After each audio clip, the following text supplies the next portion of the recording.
bonjour tout le monde. Donc moi, c'est le deuxième webinaire que j'organise et donc aujourd'hui, je suis ravie de vous retrouver et d'être là avec Kevin Paulet qui va nous parler oculométrie et commotion cérébrale. Avant de rentrer dans le vif du sujet, je vous propose en fait d'abord, je me présente un petit peu et comme ça, je vais vous expliquer pourquoi j'ai mis en place ces webinaires et après, je présente Kevin et il va pouvoir se lancer dans le vif du sujet. Donc pour ceux qui ne me connaissent pas, je m'appelle Muriel Moindreau, je suis en fait neuroscientifique et j'ai créé il y a bientôt un an mon entreprise qui s'appelle Neurosciences for Society. Et en fait, mon objectif derrière, c'est de pouvoir transmettre mes connaissances et mes compétences en oculométrie pour les mettre au service quelque part de la société et plus particulièrement des orthoptistes pour qu'en fait ils puissent faire de l'oculométrie une force dans leur pratique clinique. Et je me suis rendu compte que, en plus de partager mes connaissances autour de moi, j'avais des cliniciens qui sont très compétents, qui a une richesse en fait de cliniciens qui sont déjà experts en oculométrie, qui s'en servent. Et donc j'avais envie de donner la possibilité à la communauté qui est en train de grandir un peu autour de moi, de découvrir ces personnes qui sont déjà en train d'utiliser, de faire de l'oculométrie vraiment un atout au quotidien pour leurs patients. Et donc aujourd'hui, j'ai le plaisir de recevoir Kevin Paulet, qui est docteur en neuropsychologie. Kevin, pour la petite information, je l'ai rencontré il y a quelques années quand je travaillais chez Suricoc, qui est un fabricant d'un dispositif médical de kilométrie. Et donc j'arrivais moi du milieu très académique où je travaillais essentiellement avec des sujets sains en oculométrie et j'avais besoin de comprendre en fait en quoi l'oculométrie pouvait servir aux patients. Et en fait avec Kevin, j'ai pu voir un éventail d'utilisation de l'oculométrie. Alors pour vous parler de Kevin, en fait, il travaille au sein de l'unité de recherche clinique et au centre mémoire du centre de gérontologie clinique Régnier 3 au centre hospitalier Princesse Grace de Monaco. J'y suis arrivée. Moi aussi. Il a également travaillé donc dans les services de neurologie et de psychiatrie en milieu civil et militaire et dans toute la filière de soins de la personne cérébro-lésée. Donc allant de l'unité de cérébro-lésée aiguë jusqu'au service de soins et de suite de réadaptation. Kevin, il utilise l'oculométrie depuis 2015 en clinique routine principalement pour l'aide au diagnostic des syndromes parkinsoniens et aussi en recherche. Et c'est ça qui est intéressant, je trouve, c'est cette double casquette à la fois clinique et recherche. Donc en recherche, c'est notamment pour le diagnostic précoce de la sclérose en plaques et aussi pour étudier les stratégies de reconnaissance des émotions faciales.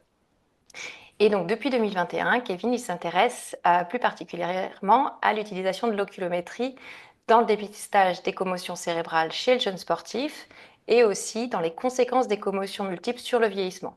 Et donc, dans la présentation qu'il nous a préparée aujourd'hui, j'espère que je ne vais pas dire de bêtises, sinon tu corriges, de toute façon, il n'y a pas de souci, il va nous parler commotion et reprendre les définitions de la commotion. Il va nous parler oculométrie et mouvement oculaire et en fait, il va marier les deux. Donc, merci beaucoup, Kevin, d'être avec nous aujourd'hui. Et peut-être avant de te lancer, je te propose, est-ce que tu peux nous dire comment tu es arrivé à l'oculométrie, en fait, à l'utiliser en pratique clinique et en recherche? Tout d'abord, bonjour tout le monde et un grand merci à toi, Muriel, pour cette invitation. Et je suis très honoré d'être le numéro 2. Ça fait plaisir. Et donc, comment je suis arrivé dans l'oculomotricité? Déjà, de base, on avait dans l'équipe ici un neurologue qui était très dynamique et très compétent sur la neuro-ophtalmologie. Donc, il nous avait branché là-dedans, plutôt pour l'aide au diagnostic des pathologies parkinsoniennes, comme on avait dit. On a un centre mémoire, nous, ici. On a eu l'opportunité très rapidement de se former à la Pitié-Salpêtrière dans l'équipe avec le docteur Guémard. Et donc, c'est via ce réseau on a été amené à se rencontrer avec Muriel. Et puis, moi, comme tu l'as dit, j'ai une double casquette. C'est que je suis surtout neuropsychologue. Je m'intéresse à la cognition. Et moi, j'ai vu dans cet outil et dans cette technologie surtout un super moyen d'avoir accès à des facultés cognitives. Enfin, qu'est-ce qui attire notre regard, pourquoi on explore l'environnement de telle façon et pas d'une autre, etc. Et donc, j'ai fait ma thèse sur comment on explore des visages qui expriment une émotion et comment on les reconnaît et comment on ne les reconnaît pas dans certaines pathologies. Et donc, de fil en aiguille, comme ça, on a été contacté par le médecin du club de l'AS Monaco, ici, localement, qui, lui, était un médecin également très alerte sur les commotions cérébrales et qui travaille maintenant dans le rugby, hein. Et avec lui, on s'est retrouvé plongé dans ce milieu-là pour appliquer donc l'oculométrie dans ce domaine-là chez les sujets plus jeunes. Voilà. Et donc, tu veux que je me lance maintenant? Ouais, là, l'idée, c'est merci d'avoir répondu à ma question et je te laisse effectivement, bah voilà, partager ton écran et puis te lancer pour la présentation. Allez, super. Merci.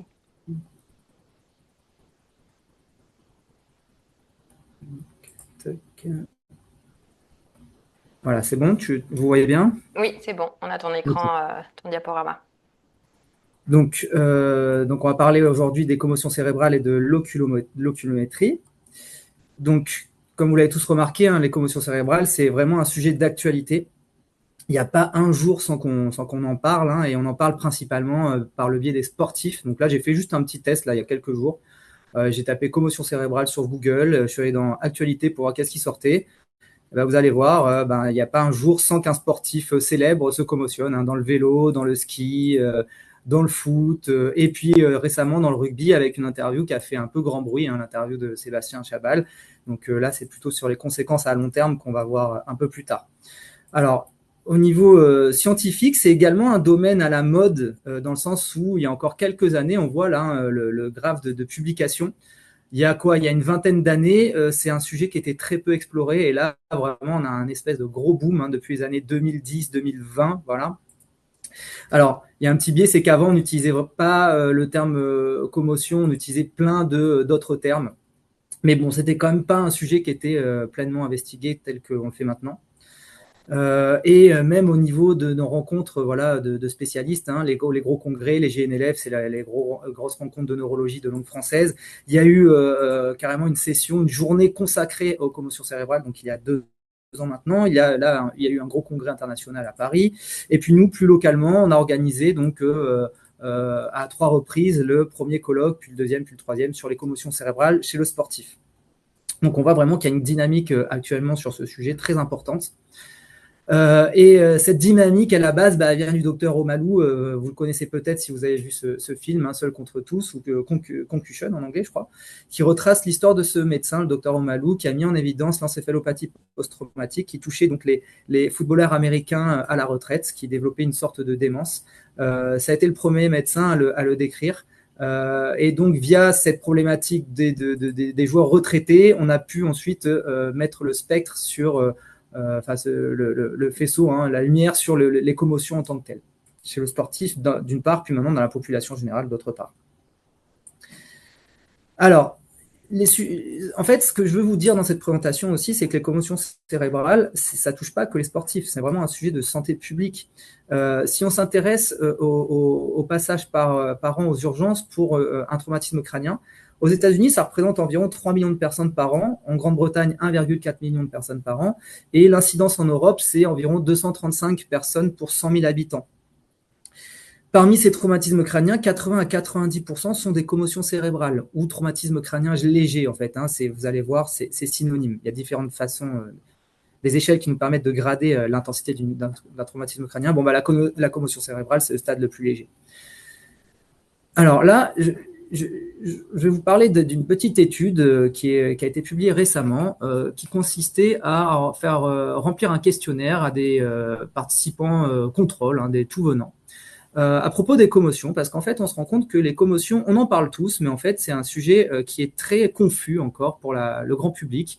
Tout le monde en parle sans vraiment savoir concrètement ce que c'est. Donc là, la question, c'était, à votre avis, pensez-vous avoir subi dans votre vie une commotion? À peu près 30% des gens disent avoir en été victimes. Vous allez voir qu'en fait, ce chiffre-là, il est très sous-estimé parce que quand vous allez avoir l'ensemble des critères, vous allez vous rendre compte qu'on a tous probablement fait une, voire plusieurs, en fait. Hein. Et ensuite, on s'intéressait à savoir dans quelles circonstances ces commotions étaient faites dans la vie de tous les jours. Donc là, ce qui ressortait, c'était au cours d'un accident de voiture, au cours d'une chute, ou là, c'est le fait d'avoir été tapé par quelque chose, volontairement ou accidentellement d'ailleurs. Dans quel contexte ces commotions avaient eu lieu? La plupart du temps, c'était dans les activités récréatives, hein, les loisirs, le sport, les choses comme ça.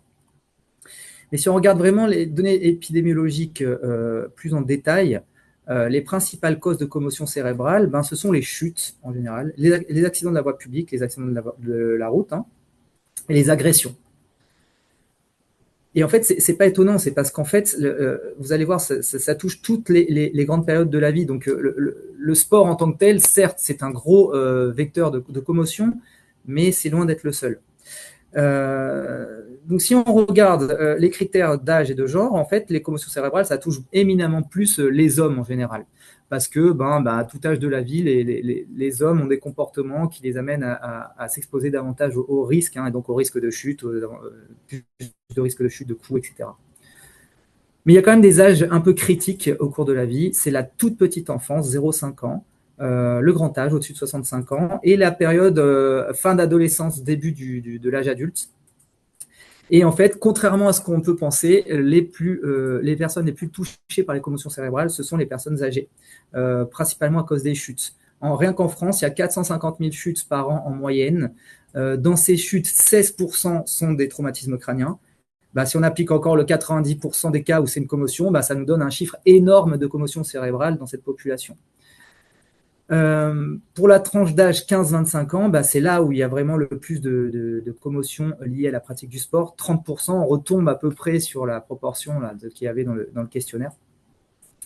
Et pour la petite enfance, il y a deux classes d'âge un peu différentes aussi. C'est vraiment la première année de vie, c'est là où interviennent ce qu'ils appellent les accidents de chute de berceau, d'accord. Voilà, le bébé qui échappe à la vigilance des parents, il tombe de la table allongée, il tombe des bras. Et la période où l'enfant apprend à marcher, là il y a une quantité de chutes très importante et il se tape la tête dans les meubles ou par terre. Ensuite, il y a des populations plus sensibles que d'autres à faire des commotions. On retombe encore sur ces deux extrêmes d'âge de la vie, 0,5 ans et au-delà de 65 ans. Pour un même choc, cette population va faire une commotion, tandis que les adultes, non. Alors, ça, c'est expliqué par des données physiologiques. Déjà, le rapport du poids de la tête par rapport au corps chez les enfants qui est disproportionné. Donc, la tête est beaucoup plus lourde chez eux, ce qui va augmenter le risque de faire une commotion s'il y a une chute. Mais c'est aussi toute la musculature du haut du corps, principalement la nuque, le haut du dos, qui font que comme cette partie du corps est moins musclée dans cette population-là, ils vont sur un mécanisme de chute, par exemple, encore une fois, ça va amplifier les mouvements de tête et donc provoquer la commotion là où il n'y en aura pas chez les individus adultes.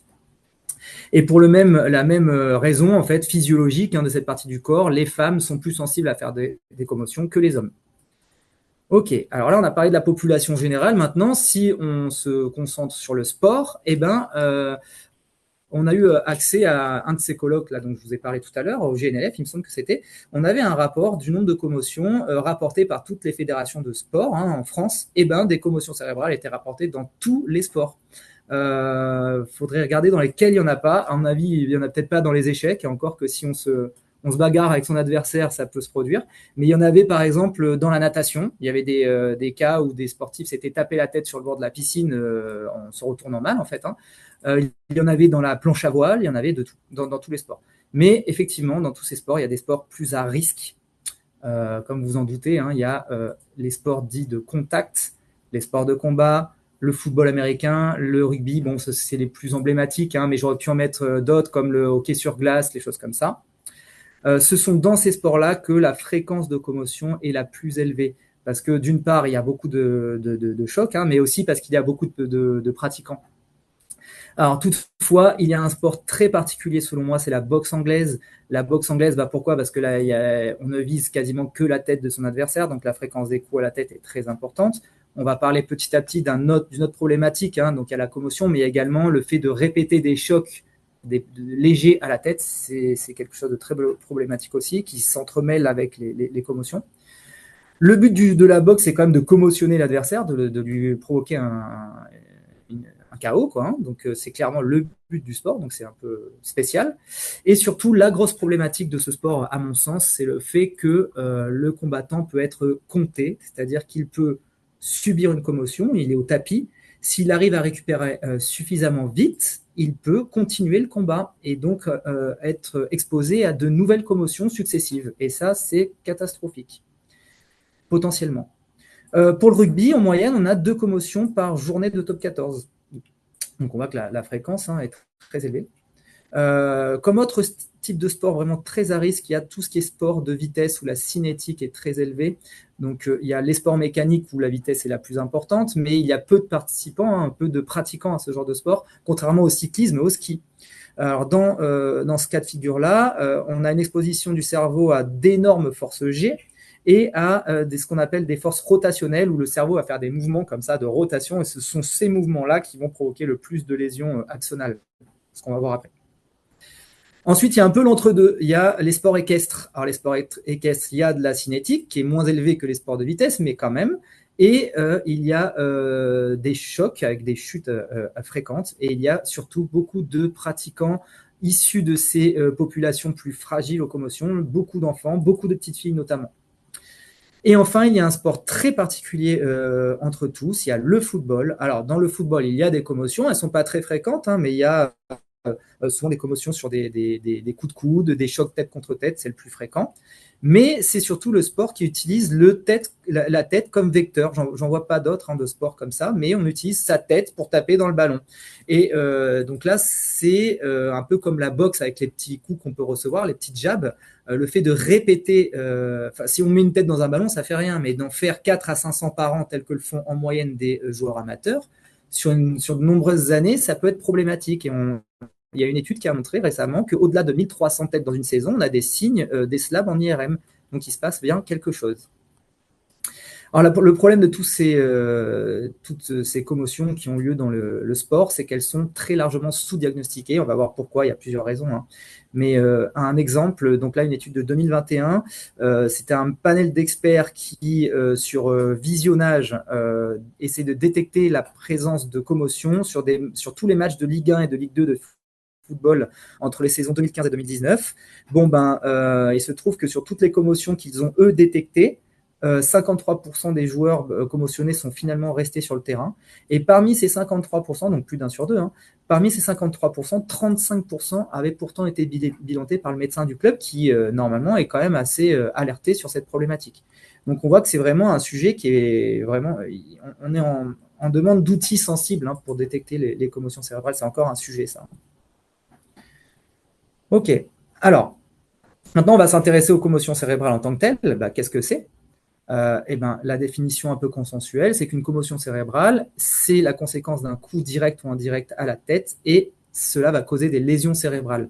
Donc, on avait tous, je pense, notion que la commotion cérébrale, ça pouvait résulter d'un coup, mais en fait, pas seulement. Un mouvement très brusque de la tête, ça peut causer une commotion cérébrale.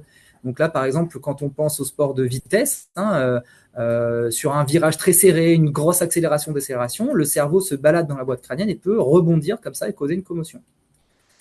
Donc c'est l'équivalent d'un traumatisme crânien léger, comme je vous l'ai dit tout à l'heure. Et comment on détermine le niveau d'intensité d'un traumatisme crânien? C'est grâce à l'échelle de coma de Glasgow, qui dépend de 3 critères, c'est-à-dire l'ouverture spontanée des yeux, la réponse verbale, en gros, est-ce qu'on est confus ou pas dans nos réponses, est-ce qu'on peut répondre à des ordres simples, et la réponse motrice, pareil, on va devoir répondre manuellement à des ordres simples.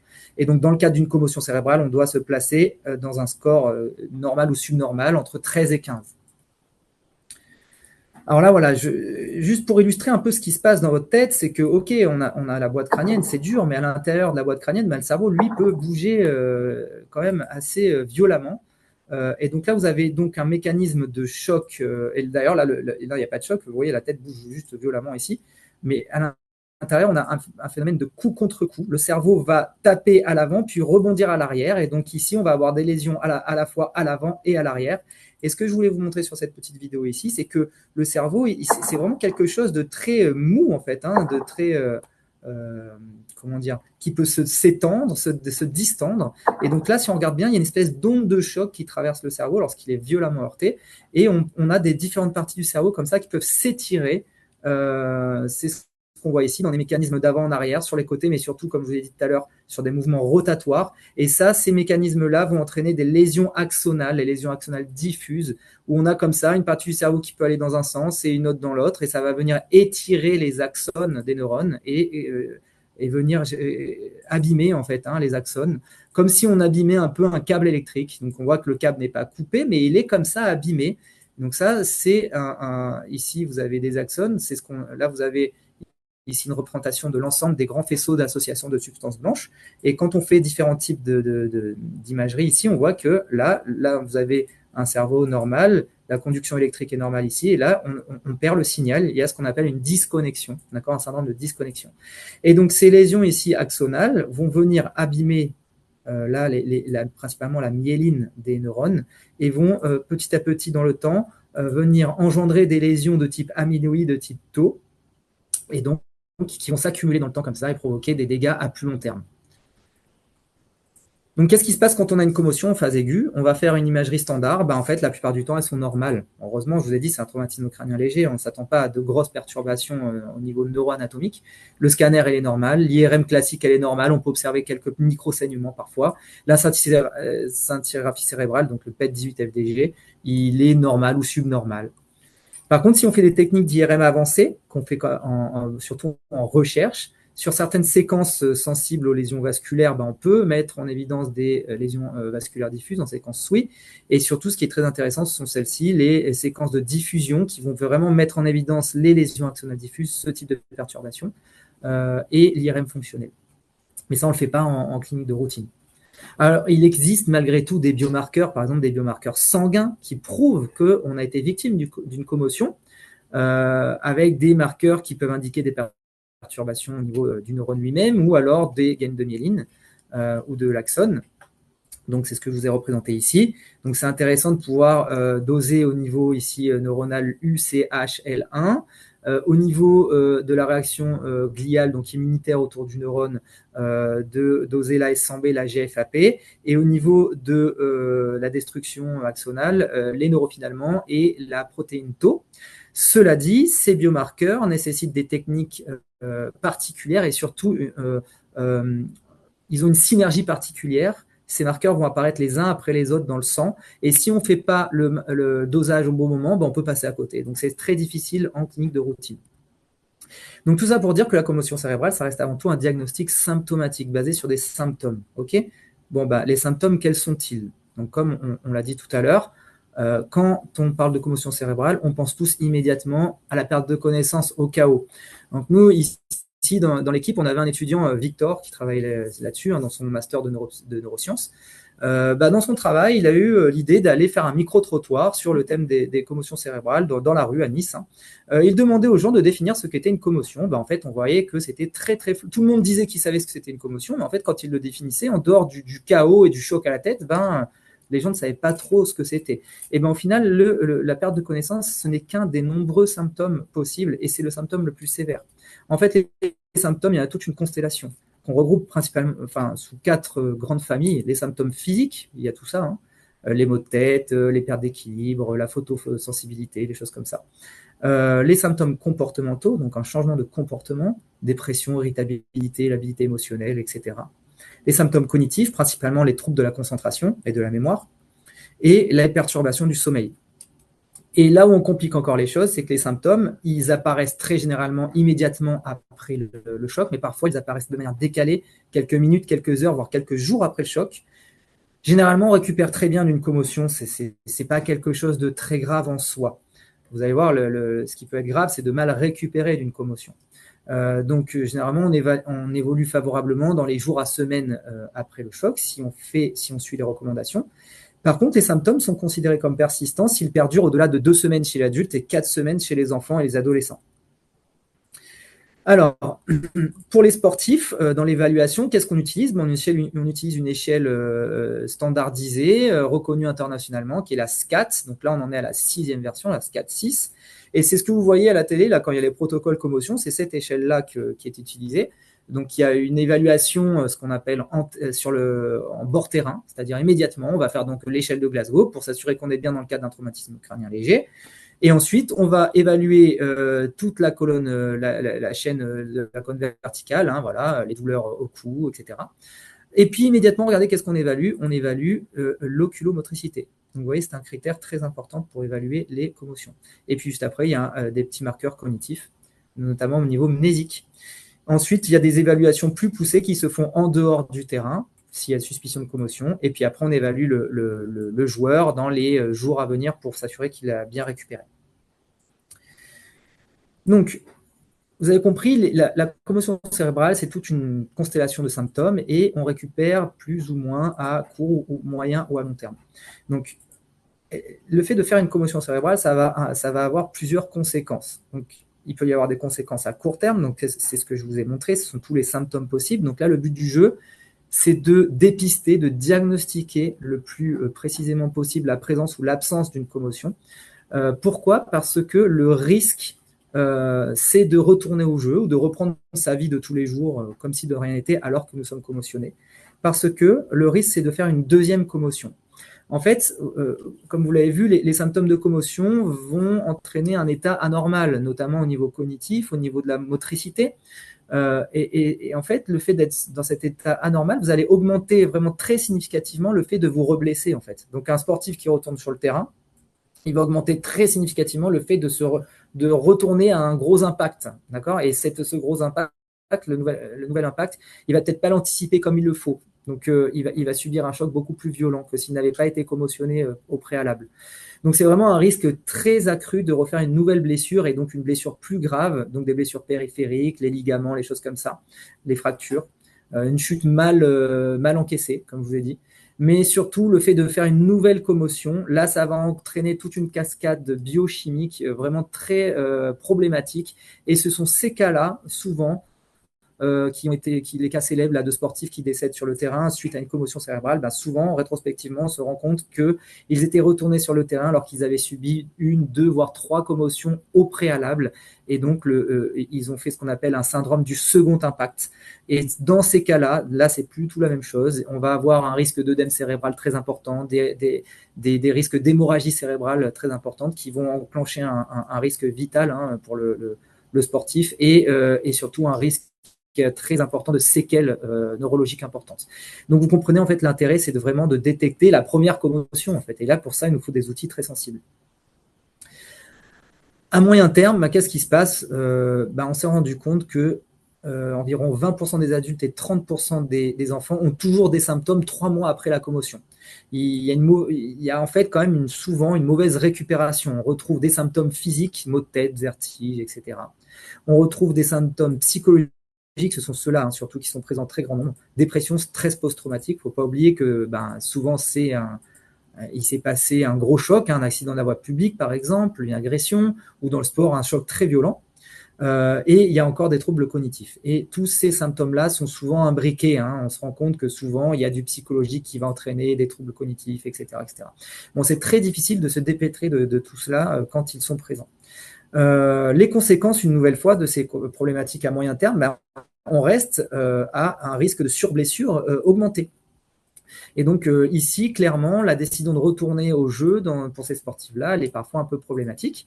Mais pour les personnes qui ne sont pas sportives de haut niveau, dans la vie de tous les jours, on va avoir des impacts sur la scolarité avec une diminution des capacités d'apprentissage.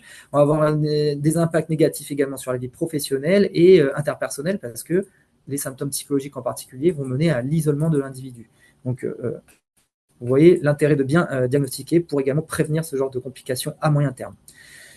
Et là, dernièrement, ce qui a vraiment le vent en poupe, c'est les recherches sur les conséquences à très long terme des commotions cérébrales. Donc, je vous ai parlé au tout début de l'encéphalopathie post-traumatique, ce qu'on appelait avant la démence du boxeur.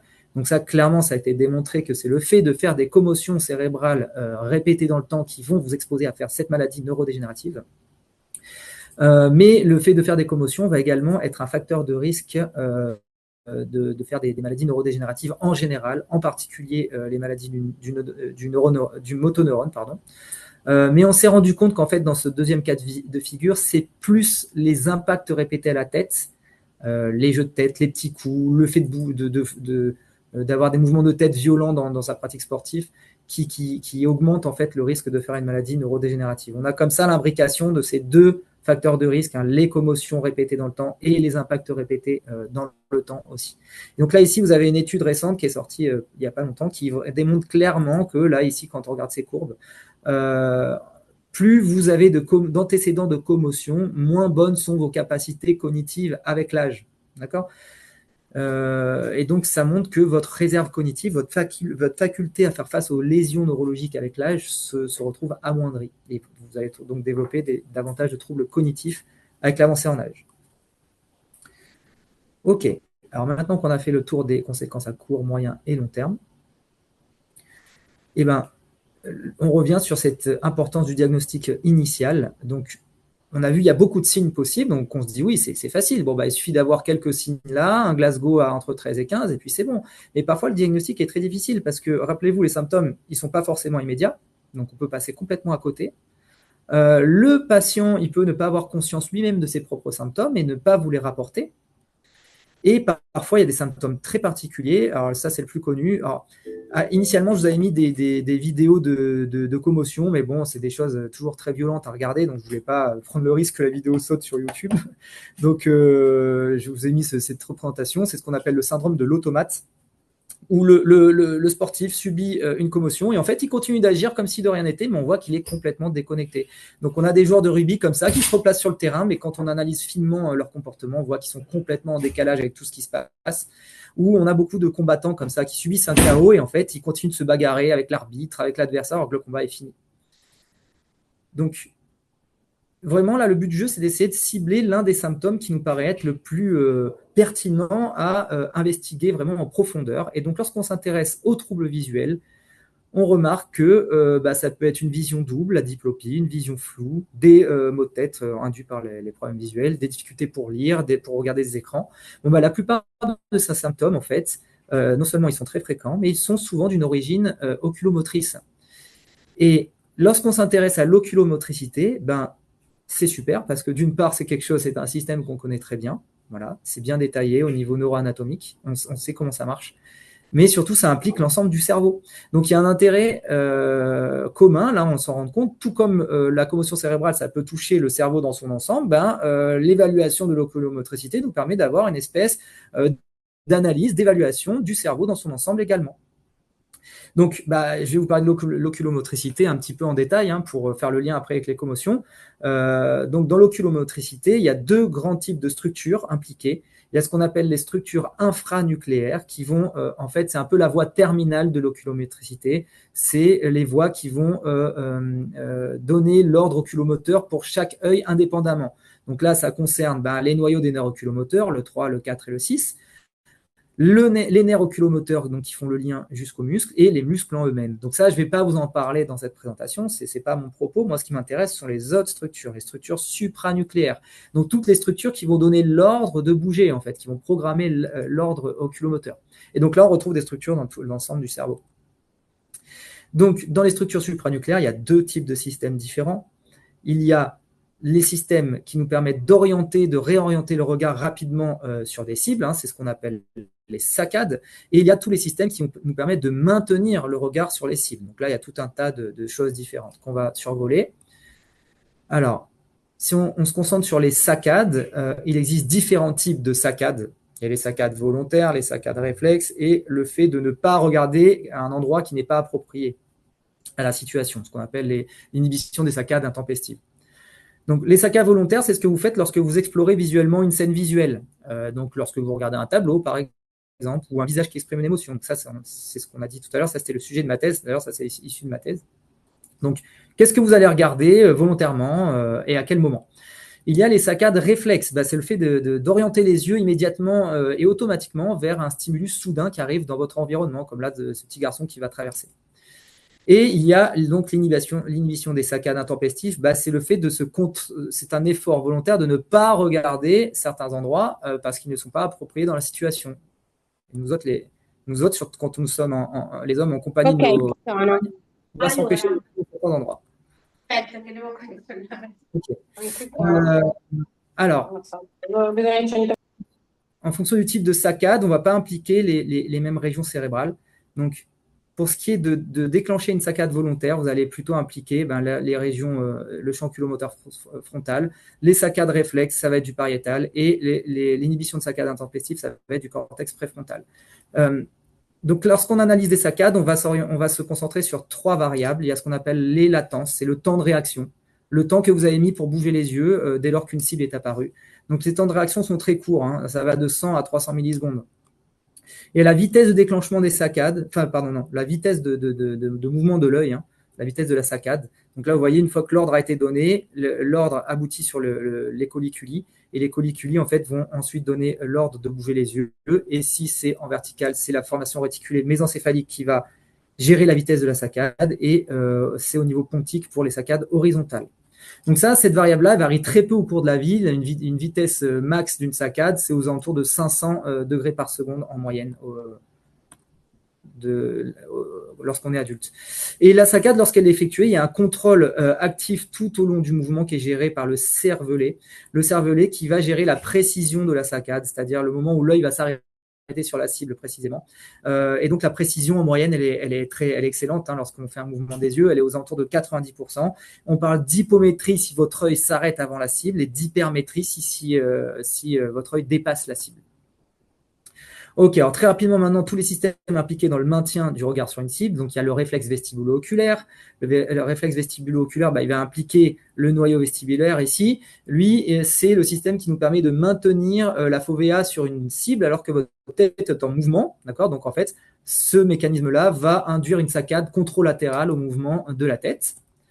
Le nystagmus optocinétique, donc ça c'est intéressant à étudier, vous allez voir pour les commotions, il se produit lorsqu'on est entouré d'un environnement qui défile autour de nous, comme dans le train par exemple. Bon, on peut le tester grâce à ce type de dispositif. Ça produit des espèces de petites saccades très rapides, sans arrêt. L'œil, on a l'impression qu'il rebondit. La poursuite, c'est le fait de suivre de manière très lente une cible qui se déplace dans l'environnement. Donc c'est un mouvement très lent et très complexe parce qu'il va impliquer en fait l'ensemble du cerveau. Vous voyez, voilà, il y a tout qui est impliqué. En fait, c'est un mouvement qui a l'air élémentaire, mais il nécessite d'anticiper les mouvements d'une cible en continu. Donc c'est vraiment un mouvement qui est spécifique à l'homme et aux primates. C'est pour ça que c'est un mouvement qui est vraiment très, très, très particulier. Et dans le cas des commotions, on voit qu'il est vraiment très intéressant parce que les poursuites, elles vont être altérées dans de très nombreux cas. Donc, il y a la fixation. Alors, la fixation, on l'étudie lorsqu'elle est altérée, en fait, lorsque l'œil ne peut s'empêcher de bouger. Donc, cliniquement, ça a l'air de tremblement. On dirait que l'œil tremble spontanément lorsqu'il fixe quelque chose. Et donc là, il y a deux cas de figure face à ces tremblements physiologiques. Il y a, est-ce que dans ce tremblement, vous arrivez à discerner s'il y a une phase lente ou pas dans le mouvement? Si oui, alors on va ça fait appel à toute la famille des nystagmus. Et dans les nystagmus, c'est encore une fois compliqué, mais on va essayer de simplifier au maximum. Le but du jeu, c'est de voir s'il y a une phase rapide cette fois-ci dans le mouvement et s'il y a un sens.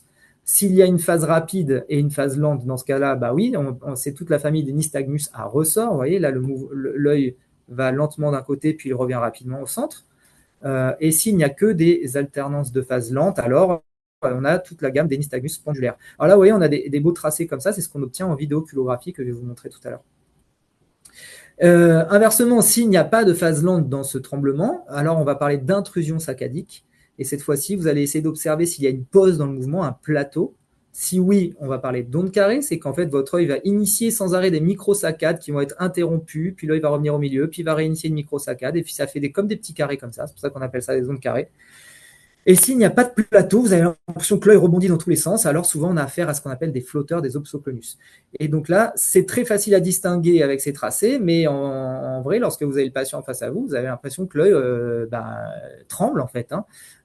Et donc là, vous voyez que là, l'intérêt de mesurer les mouvements des yeux, là, il est très pertinent parce qu'en fonction de l'anomalie ici, ce n'est pas les mêmes structures neurologiques impliquées. Ok, alors, je vais vous montrer le même type de tracé qu'on obtient pour les saccades. Je vous ai dit, donc il y a les trois variables. Donc lorsqu'on présente une cible à l'individu, le temps que le mouvement s'initie, c'est ce qu'on appelle les latences. Donc on va mesurer en fait le temps qui sépare l'apparition de la cible au déclenchement du mouvement. Ensuite, nous allons avoir le mouvement qui va être effectué. Là, la pente va nous permettre de déterminer une vitesse en degrés par seconde. Et généralement, on ne va pas tomber pile poil sur la cible. Il va y avoir un petit ajustement. Le décalage de précision entre là et là va nous donner le gain en pourcentage. Donc, ce sont ces trois variables-là qui vont nous intéresser. Et donc, comme je vous l'ai dit, on a des corrélations anatomocliniques très intéressantes dans le cadre de l'oculomotricité. Lorsqu'on détecte une anomalie oculomotrice, souvent, de manière très fiable, on a des zones du cerveau qui sont lésées en correspondance. Donc, tout ce qui est augmentation des temps de latence, ça va être du cortical, d'accord. Les latences augmentées des saccades volontaires, c'est du frontal. du pariétal pour les latences des saccades réflexes. Lorsque les antisaccades, vous allez voir, c'est une tâche cognitive qu'on fait, sont altérées, le fait de ne pas regarder la cible, c'est le cortex préfrontal qui va être lésé. Tout ce qui est hypermétrie, nystagmus, bien souvent, c'est le cervelet qui est impacté. La clinique la plus riche, c'est la clinique du tronc cérébral. C'est là où on va observer le ralentissement des saccades, d'autres types de nystagmus. Le skew déviation, c'est le fait que les globes ne sont plus alignés dans l'axe vertical, et les anomalies du réflexe vestibulo-oculaire.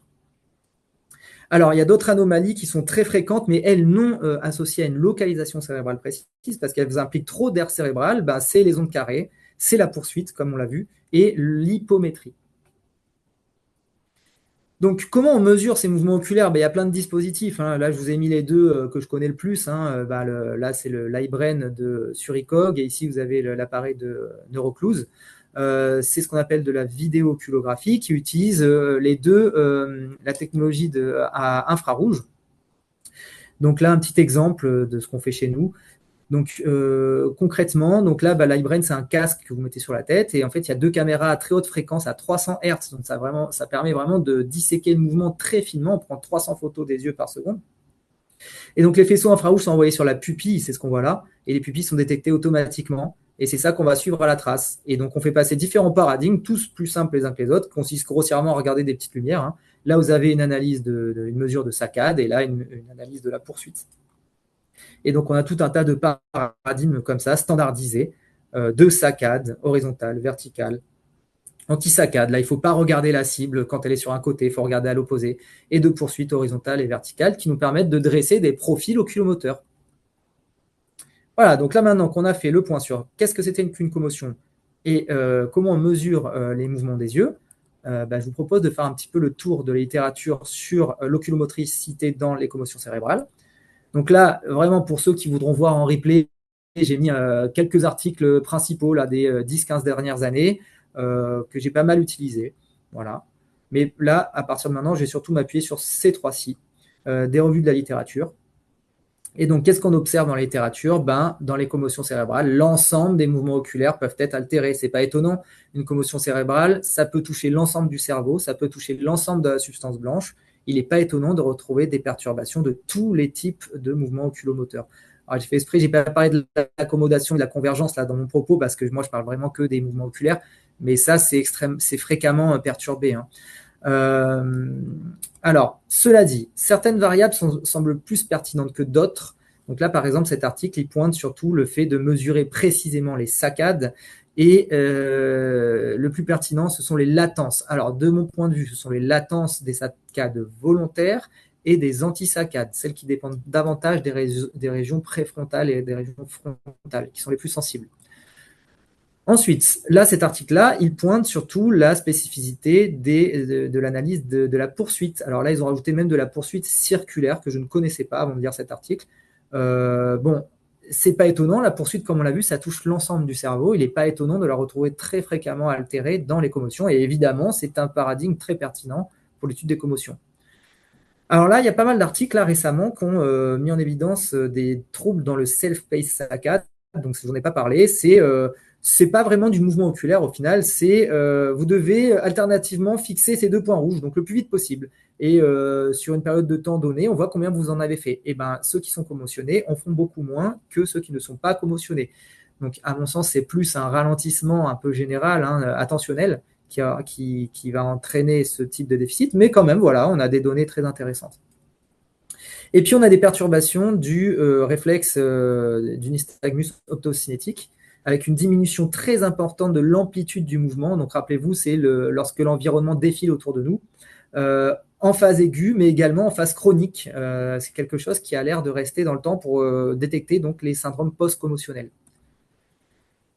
Donc, alerte rouge avec toutes ces études. Vous avez vu, c'est une littérature très récente. Il y a énormément de biais. Il y a une grande hétérogénéité, variabilité des résultats. On a beaucoup d'études qui se contredisent les unes les autres.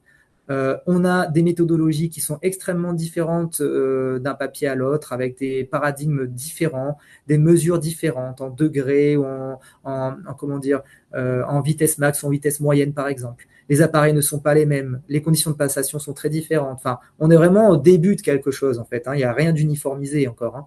Il y a, dans tout ce qui est recrutement de patients aussi, il y a énormément de biais à prendre en compte. Donc, attention, beaucoup de biais possibles, mais ce qui ressort quand même devant l'hétérogénéité de ces résultats, c'est que en fait, l'analyse de l'oculomotricité, elle met en évidence une atteinte diffuse des circuits corticaux, sous-corticaux et du cervelet. C'est cohérent avec le mécanisme d'une commotion cérébrale, en fait. Et donc, le manque de spécificité des atteintes oculomotrices fait que la commotion cérébrale, c'est davantage un trouble attentionnel qu'un trouble moteur, au final. Et donc, il y a la préconisation de faire une batterie de tests oculomoteurs plutôt que des tests spécifiques, avec un test donc, avec un score global, plutôt que de se focaliser sur des paramètres précis. Et donc, par exemple, dans cet article-là, les auteurs ils recommandent d'utiliser une batterie de 14 tests pour se concentrer sur 6 variables. Et ces 6 variables, en fait, on a quoi? On a de l'antisaccade, on a du réflexe vestibulo-oculaire, on a de la saccade, on a de la poursuite et on a du réflexe optocinétique. Là, on augmente drastiquement la sensibilité et la spécificité de détection d'une commotion. Donc cette logique-là, elle est assez intéressante en fait, de faire des batteries de tests. Mais moi, comme je vous l'ai dit, j'aime beaucoup la double casquette oculomotricité et cognition. C'est un peu ma vision des choses avec l'eye tracking en général.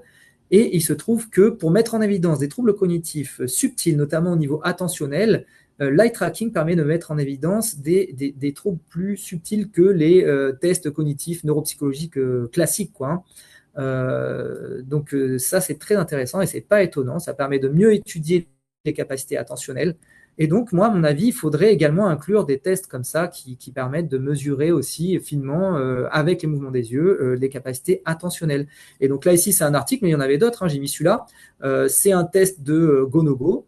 Donc, je vais essayer de ne pas me tromper dans la description, parce que je me trompe à chaque fois. Mais en gros, vous avez un écran. On vous dit de fixer du regard le point blanc qui va apparaître. Sauf s'il est accompagné d'une flèche noire. D'accord ? Donc là, c'est la tâche standard. On mesure les mouvements des yeux. D'accord ? Donc, il regarde ou il ne regarde pas. Et la tâche de base, sans l'eye tracking, c'était d'appuyer sur le bouton adéquat. C'est-à-dire, si le cercle était à droite, il fallait appuyer sur un bouton à droite. Si le cercle était à gauche, il fallait appuyer sur un bouton à gauche et ne pas appuyer sur un bouton s'il y avait donc la flèche noire. Lorsqu'on compare les deux tâches, motrices ou oculomotrices, l'analyse du mouvement des yeux, l'analyse des mouvements des yeux met en évidence davantage de déficits. Donc, c'est plus sensible. Donc, il se trouve que dernièrement, des tests standards neuropsychologiques qu'on utilise en clinique de routine ont également été validés en eye tracking et ils sont également plus sensibles. Donc là, ici, vous avez l'exemple d'un TMT, qui est un test qu'on utilise vraiment tous en routine. Donc, je pense que c'est très intéressant de l'inclure aussi. Et ici, vous avez le King David Test, qui est un test qu'on utilise beaucoup. Alors, aux États-Unis, pas trop en Europe, pour la détection de commotion. Donc, dans le football américain, c'est un test utilisé.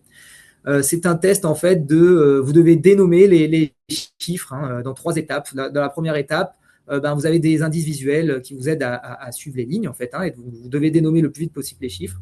Dans la deuxième étape, il n'y a plus ces lignes, mais les chiffres sont quand même bien ordonnés dans l'espace. Et dans la troisième étape, en fait, il y a beaucoup moins d'indices visuels. Là, c'est un peu le bordel.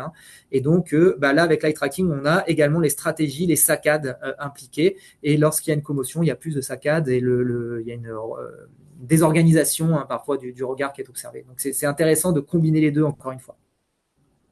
Et là, vraiment, on arrive à des trucs très élaborés. Là, tout dernièrement, il y a des applis qui commencent à sortir en réalité virtuelle. Donc, on va aller vers là. Donc, maintenant que j'ai fait le tour un peu de la littérature, je vais vous dire ce qu'on a fait, nous, ici, localement, dans les commotions cérébrales, que ce soit à court, à moyen ou à long terme, dans nos études et dans la clinique de routine.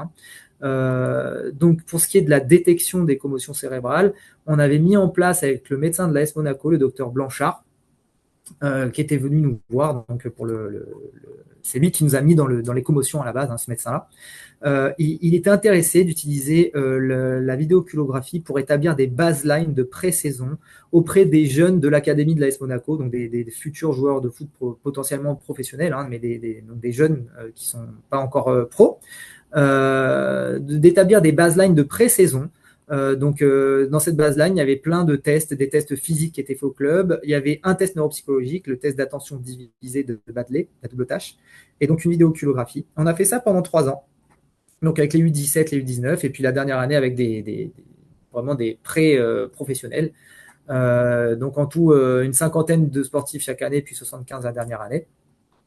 Et le but du jeu, c'était que dès qu'un sportif était commotionné, on le voyait dans les 24-48 heures. Et il avait toute une batterie de tests, donc une IRM cérébrale, une consultation avec un neurologue et un bilan neuropsychologique complet avec retest du test d'attention divisée et donc un retest de la vidéoculagraphie. Donc en tout, on a eu 15 commotions dans ces 3 années-là. Ils avaient tous des symptômes en vidéoculagraphie, très hétérogènes, ici aussi. Il y avait de tout. Hein.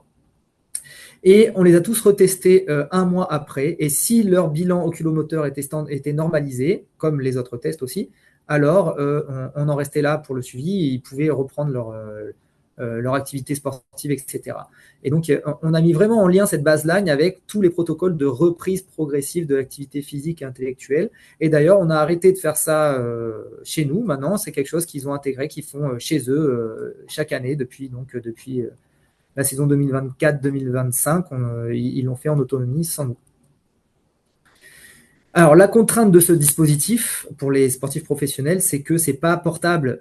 Ils devaient venir chez nous faire les consultations. C'était un peu lourd à faire. Donc, en parallèle, et avec l'aide d'un médecin du CHU de Nice, un neurologue, le docteur Cohen, on a développé une application sur tablette. Donc là, pour l'instant, je suis pas sûr que ce soit accessible, mais c'est en cours de déploiement, il me semble, qui s'appelle Neuracure.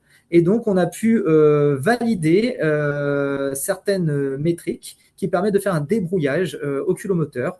Et dans cette petite batterie de tests, on a inclus aussi des tests très légers cognitifs, de vitesse de réaction principalement, et des tests d'acuité visuelle. Donc, c'est quelque chose qu'on avait validé initialement pour la sclérose en plaques, mais qu'on a utilisé du coup pour les commotions cérébrales. Et ce dispositif est maintenant déployé dans plusieurs clubs de rugby professionnels. Donc là, je ne vais pas en parler en détail parce que c'est son dispositif à lui, au Dr Cohen. Nous, on l'a aidé à le valider, mais c'est vraiment lui qui l'utilise. Mais là, il m'a fourni un exemple très parlant là, d'une situation très récente, un joueur professionnel d'un club de rugby. Ils ont donc fait cette logique de baseline, de pré-saison, etc. Et là, regardez, donc là, c'est le 27 décembre, dans sa batterie de test, alors qu'avant, il avait des performances qui étaient normales. Là, les performances n'étaient pas bonnes. Ça coïncidait avec une commotion cérébrale qu'il avait eue le jour même. Il avait développé là, ici, une hypométrie, une diminution du gain. Et quand on regarde en détail les autres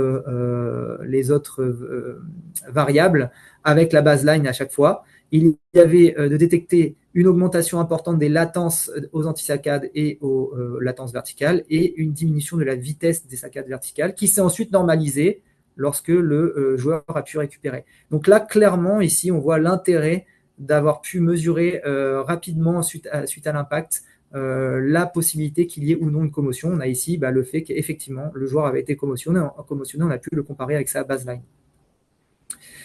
Ok, on s'est intéressé, nous, on a un centre mémoire, donc nous, on s'intéresse surtout aux conséquences à long terme, d'accord, sur le vieillissement des sportifs professionnels exposés. On a Monaco, donc nous, qu'est-ce qu'on a à portée de main? On a les anciens pilotes de sport automobile, hein, notamment de Formule 1. Donc, on a fait une étude qui est terminée maintenant, qui est en phase de publication. Donc là, l'article est en révision en ce moment, donc là je vous parle de quelques résultats principaux. Il y avait en tout 12 pilotes professionnels retraités, mais retraités, ils sont jeunes, hein, en moyenne d'âge, ils avaient 55 ans. La moyenne de la durée de carrière, c'était une trentaine d'années en fait, et ils déclaraient spontanément avoir eu environ entre 3 et 4 commotions, mais en fait c'est vraiment un score qui est très très très sous-déclaré, parce que chaque participant étant célèbre, on a pu retracer leur carrière, et très rapidement on se rend compte que les commotions, ils en ont fait bien plus. Ils ont tous eu une batterie de tests très poussée, donc un examen neurologique avec la SCAT-5, qui n'avait pas la version 6 à l'époque, une IRM cérébrale avec de l'IRM de diffusion pour mesurer la fraction d'anisotropie. Je vous ai dit, ça c'est un outil de recherche, une scintigraphie cérébrale, la vidéoculagraphie bien sûr, et un bilan neuropsychologique poussé. Bon, mais lorsqu'on analyse les résultats, 75% d'entre eux avaient au moins un symptôme à la SCAT, avec en moyenne entre 2 et 3 symptômes, c'est pas rien. Hein. Donc, bien qu'ils n'aient plus pratiqué depuis longtemps, ils ont encore, en majorité, c'était des migraines, des difficultés de sommeil et une plainte amnésique, mais on retrouvait aussi des vertiges, des choses comme ça. Au niveau de l'IRM cérébrale, l'IRM standard, 58% avaient au moins une anomalie. les anomalies, c'était entre 0 et 3 anomalies en IRM, donc on avait différents critères. Et voici un petit panel là que je vous ai mis. On retrouvait quelques éléments vasculaires, donc là, ici une lacune, ici un microblide, des hypersignaux de la substance blanche, mais on a retrouvé aussi pas mal d'atrophies. Ici, une atrophie frontale, c'est chez quelqu'un c'est quelqu'un qui est jeune ici, hein. Une atrophie cérébelleuse, là une atrophie frontale également, et puis quelques découvertes fortuites, ici c'est un neurinome. Et lorsqu'on passe en IRM de diffusion, alors là, bah voilà, 11 sur 12 avaient au moins une anomalie de la fraction d'anisotropie. Donc ça, la fraction d'anisotropie, c'est un moyen de mettre en évidence les lésions axonales diffuses que je vous ai présentées tout à l'heure. Donc là, c'est quasiment 100% en fait, hein. C'est énorme. Parmi eux, on avait différents critères de mesure de la fraction d'anisotropie. Il y a ce qu'on appelle la FA de la substance blanche, on a une espèce de valeur moyenne pour l'ensemble de la substance blanche du cerveau. Bon, bah là, 67% avaient au moins 67% avaient une anomalie de la FA moyenne. Et lorsqu'on s'intéressait à des régions spécifiques d'intérêt, 58% avaient une diminution de la fraction d'anisotropie au niveau de la corona radiata. Vous allez voir que c'est une structure d'intérêt majeur. Donc là vous avez les représentations graphiques. Donc là, c'est la donnée de la substance blanche moyenne en général. Vous voyez que dès qu'on touche le trait, en fait, ici, c'est pathologique, hein, ils sont très nombreux à être pathologiques, et les autres qui ne le sont pas, ils le sont presque, hein. Donc en fait, c'est quasiment 100%, hein. Voilà. Et au niveau de la corona radiata, bah là, voilà, c'est vraiment, ils sont très nombreux à avoir un score pathologique aussi. Donc la corona radiata, elle est très très très intéressante, cette structure d'association de fibres de substance blanche, parce qu'elle est quasiment superposée au réseau impliqué dans l'oculomotricité. Donc là, vraiment, on a comment dire, une cible prioritaire d'intérêt pour dépister la présence ou l'absence de commotion cérébrale, à mon sens, hein, en lien avec l'oculomotricité. Au niveau de la scintigraphie cérébrale, 33% avaient une anomalie, donc ça paraît beaucoup, mais en fait pas tant que ça. Et surtout, ce qui ressortait, c'était des anomalies qu'on observe souvent chez les cérébrolésés victimes de traumatismes crâniens plus importants. Donc ici, un hypométabolisme bitemporal, tel qu'on peut le voir suite à des chocs comme ça latéraux. Pour la vidéoculographie, 75% avaient au moins une anomalie, avec en moyenne presque, entre 1 et 2. Hein. C'est énorme, hein, 3 sur 4. Alors ici aussi, on observe une hétérogénéité très importante. On a observé un peu de tout, tous les troubles oculomoteurs possibles, mais surtout, c'était de l'hypométrie qu'on observait et des ondes carrées, soit des anomalies qui ne sont pas localisatrices, comme on a dit tout à l'heure avec la poursuite aussi. Donc, ce n'est pas étonnant dans le cadre des commotions. Au niveau du bilan neuropsychologique, 33% avaient au moins un trouble cognitif, donc là, c'est beaucoup aussi. Mais il y avait une hétérogénéité importante des résultats, mais c'était surtout un manque d'attention qu'on observait, une attention sélective soutenue et des déficits de mémoire de travail et de mémoire épisodique verbale.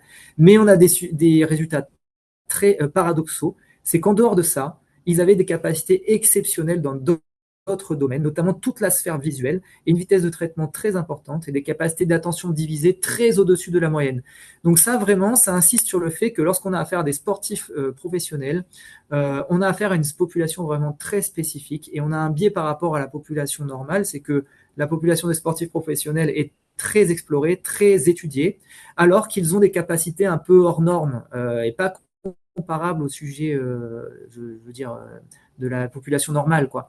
Et donc pour eux, vraiment, il est indispensable, à mon sens, d'avoir une baseline de pré-saison, un point de départ qui nous permet de faire la comparaison et de ne pas les comparer à des sujets de population normale. Et donc, ce qui est très intéressant, c'est qu'on a essayé de corréler les données de durée de carrière et le nombre de commotions reportées avec toutes les variables cliniques. Et la seule qui est corrélée, la seule corrélation, c'est le nombre d'anomalies observées au bilan oculomoteur avec la durée de carrière, la durée d'exposition. Donc, vraiment, ça indique que cette analyse-là, cette évaluation-là me paraît très pertinente et très sensible pour détecter des commotions. Donc, en conclusion à cet exposé, les commotions cérébrales, elles sont extrêmement fréquentes dans la population normale et chez les sportifs. Mais c'est quelque chose de sous-diagnostiqué. On a vu qu'il y a des conséquences multiples, qu'elles soient à court terme, avec le fait de passer à côté d'une commotion et de s'exposer à faire une seconde commotion, c'est ce qu'on appelle le syndrome du second impact. Les conséquences à moyen et à long terme, donc les séquelles de faire une commotion, et puis le fait de mal vieillir, de développer des maladies neurodégénératives consécutives à des commotions multiples et ou à des chocs répétés à la tête. Et donc, on a un outil qui me paraît vraiment très pertinent parce que très sensible pour détecter à la fois la présence ou l'absence d'une commotion, mais également pour étudier les conséquences à moyen et long terme. C'est quelque chose qui est très simple d'utilisation. Vous avez vu, il faut regarder des petites lumières. Il n'y a pas d'effet test-retest, donc on peut l'utiliser de manière répétée. Et puis, petit à petit, il y a de plus en plus de dispositifs portables qui vont permettre d'aller vraiment sur le terrain.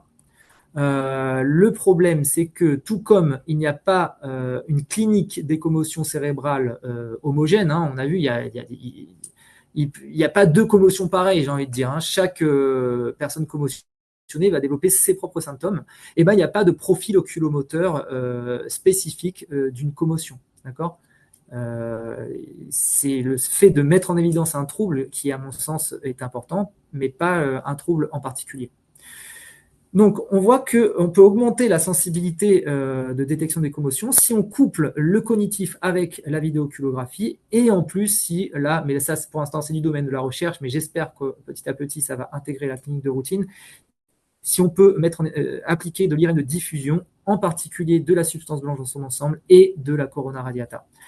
Et avec la pertinence pour augmenter la sensibilité de détection dans la population très particulière qu'est les sportifs de haut niveau, je pense qu'il est indispensable de mettre en place des baselines pour les comparer par rapport à eux-mêmes et non pas par rapport à la population normale. Voilà, je pense avoir fait le tour et je vous remercie beaucoup.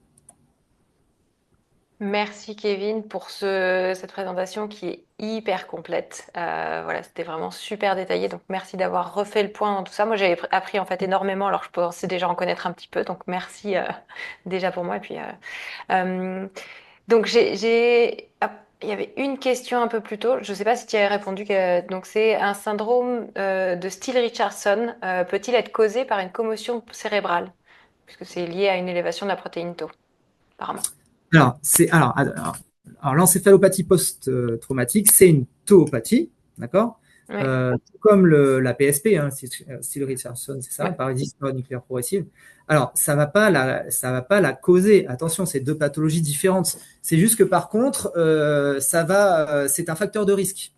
À mon sens, c'est juste que le fait de faire des commotions cérébrales, vous avez vu, ça va attaquer ce qu'on appelle la réserve cognitive, c'est-à-dire votre faculté à faire face à l'apparition de lésions cérébrales en raison d'autres choses, hein, du vieillissement, je sais pas, d'accidents vasculaires que vous pouvez faire, des choses comme ça.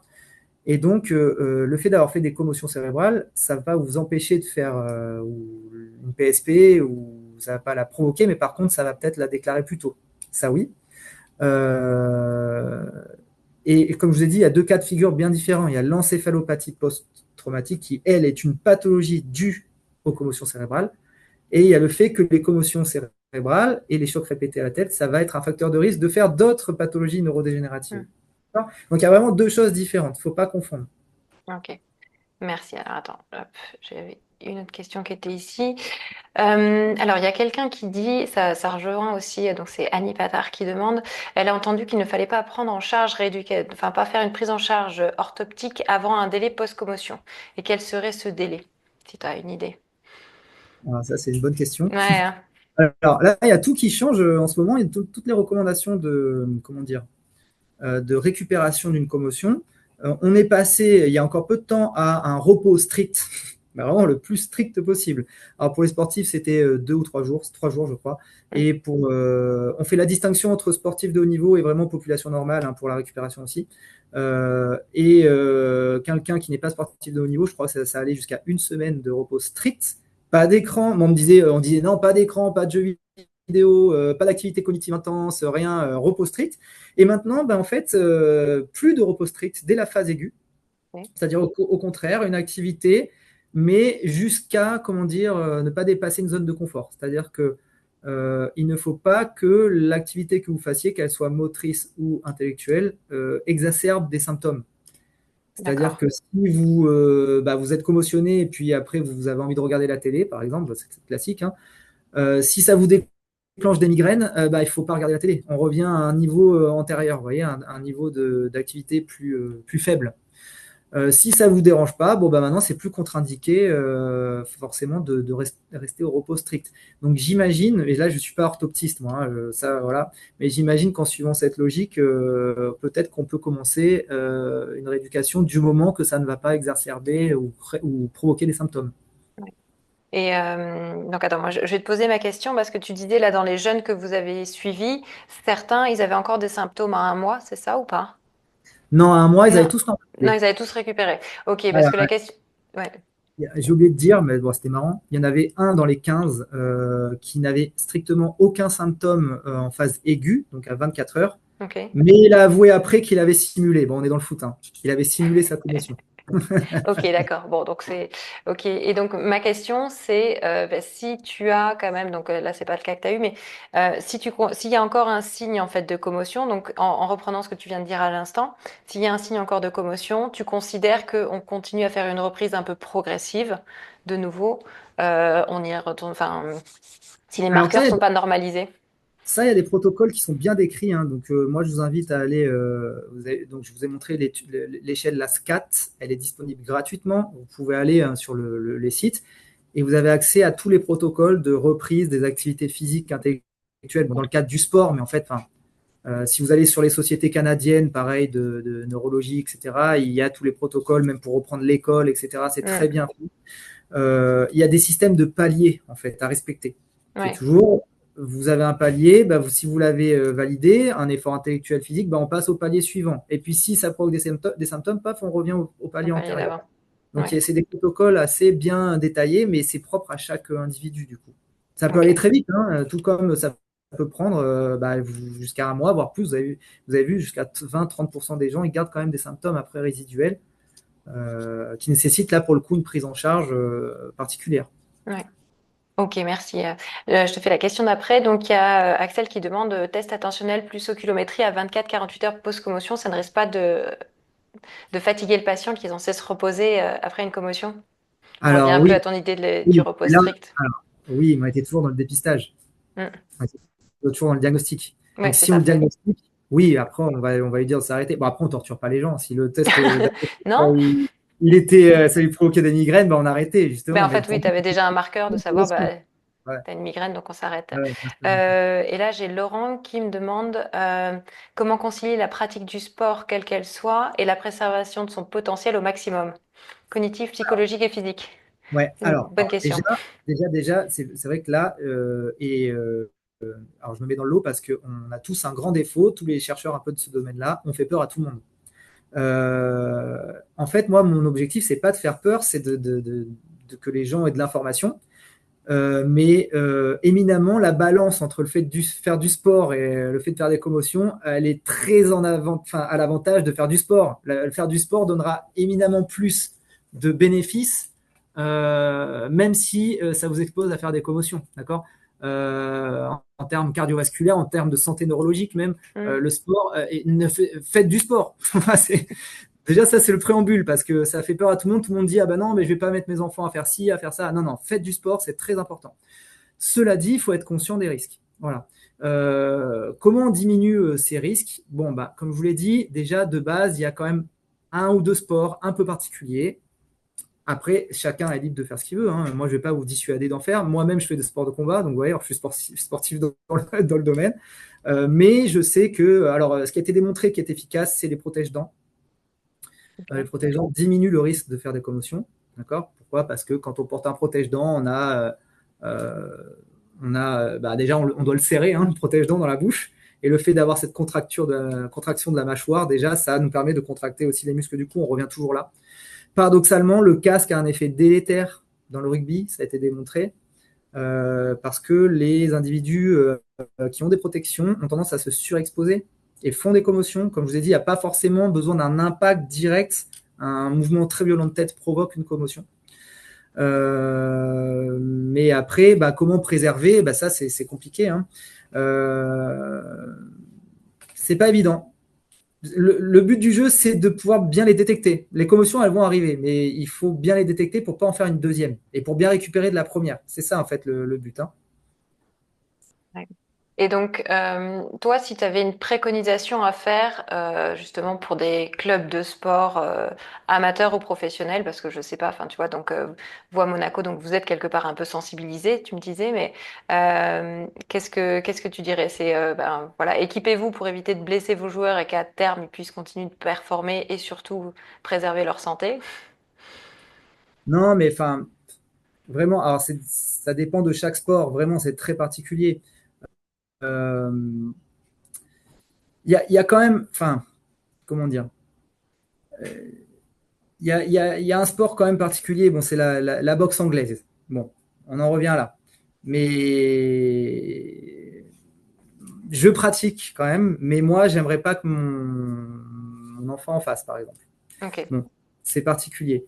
Mais après, bon, c'est une affaire de dosage. C'est que ça dépend comment vous allez vous exposer au risque. Hein, c'est toujours pareil. Mais je sais pas trop quoi répondre à ça. Hein. C'est c'est un peu. En fait, Ouais. pour tout dire, il y a un sujet qui est toujours sur la table. Nos collègues anglo-saxons l'ont tranché, mais pas nous. C'est le jeu de tête au foot chez les jeunes. D'accord. Ouais. Euh, euh, c'est simple, le jeu de tête jusqu'à 12 ou 13 ans, je ne sais plus, il est interdit en Écosse, aux États-Unis et dans un troisième pays, je ne sais plus lequel. Bon, ils ont tranché, pour eux, ils ont suffisamment de preuves pour montrer que le jeu de tête en dessous d'un certain âge, c'était vraiment délétère pour le cerveau parce que les enfants n'ont pas encore suffisamment d'aptitude musculo-squelettique au niveau de la nuque pour encaisser les chocs et qu'on sait que de manière répétée, probablement, ça va entraîner des conséquences à moyen et long terme. Donc eux, ils ont interdit le jeu de tête. Mhm. Euh, Nous, toujours pas. Mais honnêtement, c'est un sujet qui revient très régulièrement. Et le port du casque, comme on l'a dit, parce que je vois qu'il y a des questions, le port du casque, eh ben, je vous l'ai dit, oui, ça va atténuer le choc direct, mais ça ne va pas atténuer le choc indirect, d'accord, le mouvement de tête, le mouvement du cerveau dans la boîte crânienne.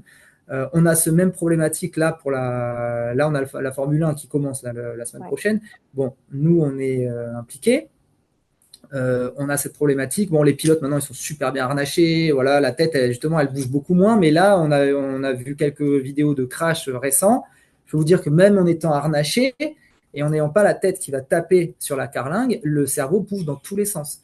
Et Mm. ça, qu'est-ce que c'est très difficile. On peut pas.